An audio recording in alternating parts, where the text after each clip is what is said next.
Ce qui nous réunit aujourd'hui, c'est la journée des producteurs provinciaux du Kourouéo. Voilà, c'est ça qui nous réunit aujourd'hui. Et on a choisi le thème de cette année et pour les pesticides non contrôlés. C'est pour dire que actuellement, c'est quelque chose qui est en train de prendre de l'ampleur et qui va jouer beaucoup sur notre terre. Ça va jouer beaucoup sur notre terre et pour nous-mêmes et les animaux. Et en tout cas, c'est quelque chose qui va être, si on continue à faire ce travail-là, ça va être compliqué pour le monde paysan. Parce que si vous voyez cette année, il y a eu beaucoup de mortels des animaux et vous voyez que c'est même des maladies. Actuellement, il y a des femmes même qui accouchent des malformants, des enfants sans... En tout cas, c'est des malformants qu'ils sont en train de faire. Donc ça veut dire qu'il y a déjà des conséquences. Et ce qui vient même, c'est pire.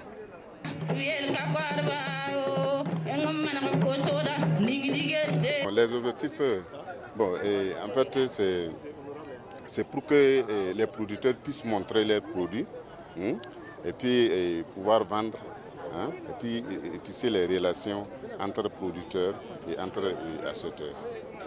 La compétition, c'est d'habitude, nous sortons sur le terrain pour évaluer les produits, mais cette année, on a choisi de faire l'exposition des produits. Et donc, on a évalué les producteurs sur place pour pouvoir donner les meilleurs producteurs et compenser les meilleurs producteurs.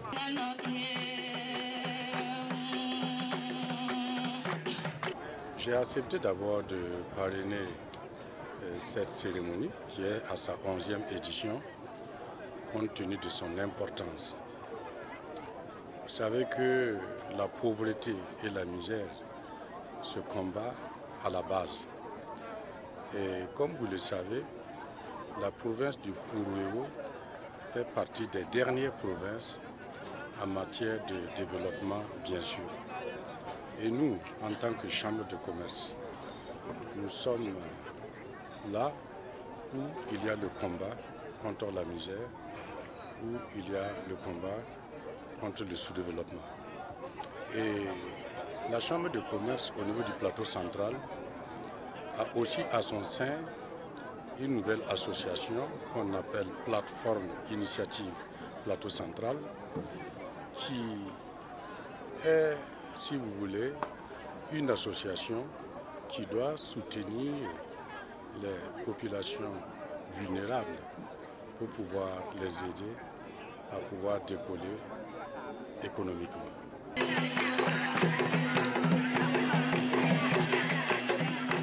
Bon, l'initiative, on a essayé de sensibiliser, de faire des conférences et même chercher ceux qui produisent les bio là, pour qu'ils puissent montrer leurs produits voilà, et sensibiliser la population du Kourouéo.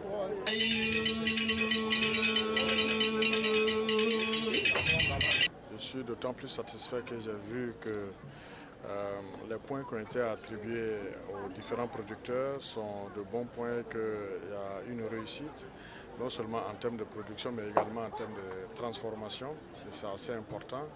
Et ça rentre dans le cadre du PNDS qui encourage beaucoup la production et surtout l'innovation en termes de production.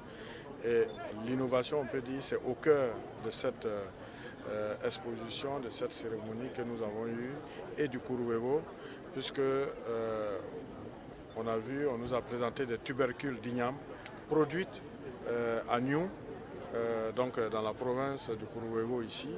Et ça étonne tout le monde, mais c'est quelque chose qu'on a vu et je pense que ça donne beaucoup d'encouragement et d'espoir que tout est possible. Tout est dans l'innovation et qu'on peut réussir non seulement le défi de l'autosuffisance alimentaire, mais également aussi faire en sorte que ces productions-là puissent être des productions de rente aussi pour nos populations, améliorer le revenu de ces populations.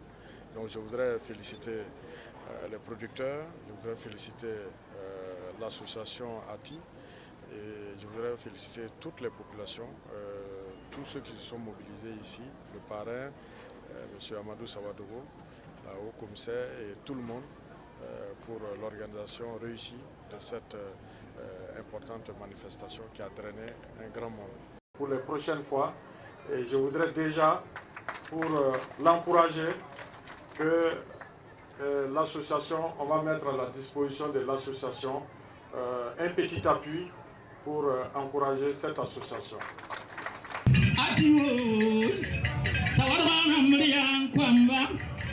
C'est très bien parce qu'il y a eu beaucoup d'exposants et on a remarqué que le gouvernement aussi, les autorités s'impliquent davantage. Donc ça veut dire que on voit que c'est vraiment bien.